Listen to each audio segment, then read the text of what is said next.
Okay, focus. Okay na ba? Ayan, okay na. Mabuhay! Ito ang Umagang kay Bianca.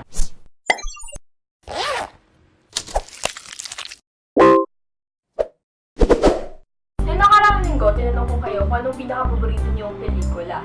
At ang isinagot niyo ay, ano nga ba yun? Teka, bibigyan ko kayo ng clue. Ah!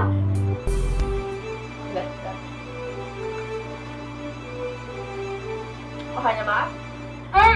Tama! Ang Snow White and the Huntsman. Pero ngayon, hindi tayo gagawa ng isang pangkaraniwang movie review tulad ng ating parating ginagawa. Gagawin natin, ikukumpara natin ang Snow White and the Huntsman na pangbata sa trahedya ni Shakespeare na The Macbeth. Bakit nga ba ito? Kasi, nung nakaraang linggo, pinag-aralan namin ito sa aming asignaturang Pilipino, kung saan nakita natin na kahit pala trahedya siya, may pagkakatulad pa rin ito sa mga pangbatang pelikula na ipinapalabas ngayon. So, simulan na natin ngayon. Pero ano nga ba ang kwento ng Macbeth? Panoorin natin ang isang excerpt ng pelikulang ito. Ang Macbeth, tulad nga ng sinabi ko kanina, ay isang dulang trahedya na isinulat ni William Shakespeare. Ang storya ng Macbeth ay umiikot sa karakter ni Macbeth. At ito ay may monarkiya, ibig sabihin may hari, may reyna, may mga kawal. Ngayon, sa labis ng kagustuhan ni Macbeth at hangarin niyang magkaroon ng kapangyarihan, siya ay nakagawa ng mga karumaldumal at di kanais-nais na gawain para lamang magkatotoo ang hula ng mga tatlong luhang nakasulubong niya pagkatapos ng labanan. Kita na niyo, isang trahedya nga naman ng Macbeth. Pero para malaman natin ang pagkakatulad nito sa pambatang pelikulang Snow White and the Huntsman, papanoorin din natin ito. Sa kabilang dako, ang story naman ng Snow White ay umiikot sa buhay ng isang ulilang dalaga. Noong unang panahon, si King Magnus at ang kanyang asawa ay nagsilang na anak na napakaputi, kung kaya't ang reyna ay pinangalanan ng kanyang anak na Snow White. Kaso lamang namatay yung reyna, kaya kinailangang ibigay yung anak nila kay William, na matalik na kaibigan ni King Magnus. Matapos ng ilang taon, kailangan makipagdigma ng kanyang ama, at kailauna na yung namatay rin. Pagkatapos ito ay binigay niya sa kanyang asawang panibago na si Queen Ravenna. Si Queen Ravenna ay nagnanais maging pinakamaganda sa kanyang kaharian. Meron siyang isang magic mirror na nagsasabi sa kanya na siya ang pinakamaganda araw-araw. Samantala, isang araw, sinabi ng magic mirror sa kanya na may mas maganda pa sa kanya. At ito ay si Snow White. Nung nalaman niya si Snow White ito, pinatawag niya ang kanyang pinakamagaling na huntsman na pinangakuan niyang bubuhayin ng patay na asawa nito sa kapalit na pagpatay naman kay Snow White. Inulit ko lang na ito ay isang comparative analysis, kaya ngayon, iisa-isahin na natin ang mga pagkakatulad ng pelikulang Macbeth at Snow White and the Huntsman. Unang-una, merong isang monarkiya sa loob ng Macbeth na laganap sa lugar ng Scotland. Ang hari ng Scotland ay si Haring Duncan na may anak na si Donalbain at si Malcolm. Meron siyang dalawang kawal na nagngangalang Macbeth at Banquo. Si Macbeth ay may asawa. Ang pangalan ng asawa niya ay Lady Macbeth. Si Banquo naman ay may anak na nagngangalang Flean.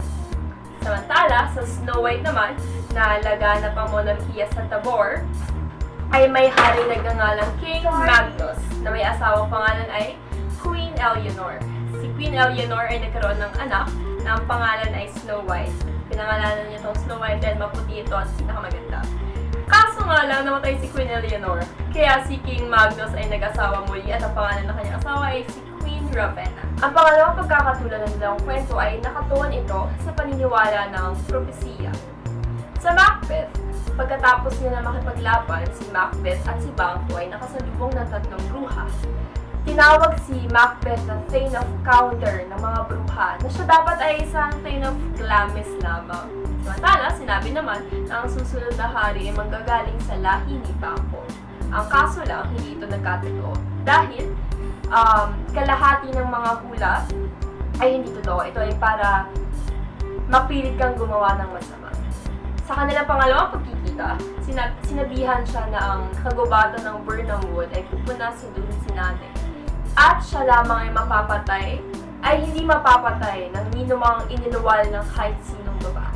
Ang kaso nga lang, dalawang propesiyang iyon ay nagkatotoo dahil sa araw ng pakikitigma ang mga sundalo ay nagdala ng bawat isang sangay ng Birnam Wood papunta sa dun si nanay.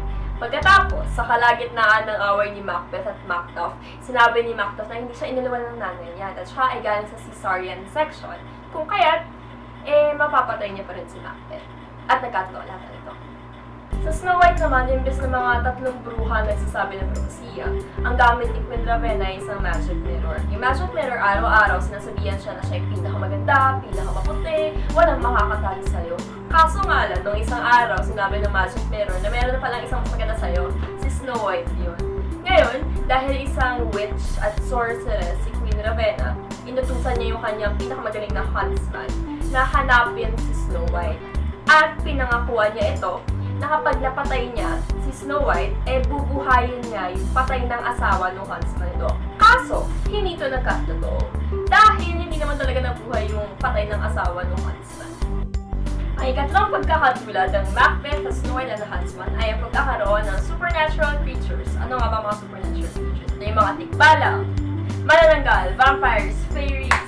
Sa Macbeth, meron 3 bruhang manghuhula sa yung ehemplo ng mga supernatural creatures. Tapos, lumabas yung ghost o yung multo ni Banquo sa isang pagtitipon. Na patay na naman siya at nagpakita pa siya, hindi ba? Tapos, sa Snow White naman, nandiyan yung sorceress na witch, yung Queen Ravenna, na wala naman talagang ganun. Tapos, may magic mirror na nagsasalita at sinasabihin kang ikaw yung pinakamaganda. Tapos, may mga dwarfs. Ang pang-apat at ang panghuli at pinakamabigat na pagkakatulad ng Macbeth, the Snow White, and the Huntsman ay ang pagkakaroon ng labis na paghahangad sa kapangyarihan. At sa parehas na kwento, babae ang naghahangad ng kapangyarihan. Sa kwento ng Macbeth, si Lady Macbeth ang nagbudyok kay Macbeth upang patayin ng hari. Samantalang sa Snow White and the Huntsman naman si Queen Ravenna ang may nais na may pinakamaganda kung kaya't minais niyang patayin si Snow White.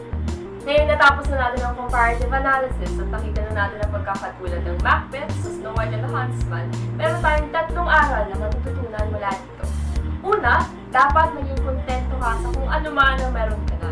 Maganda na maghangad ng mas mataas na posisyon o antas sa buhay, pero hindi ito dapat maging dahilan upang manapak tayo ng ibang tao at hilahin silang pababa para lamang maging mataas tayo muli.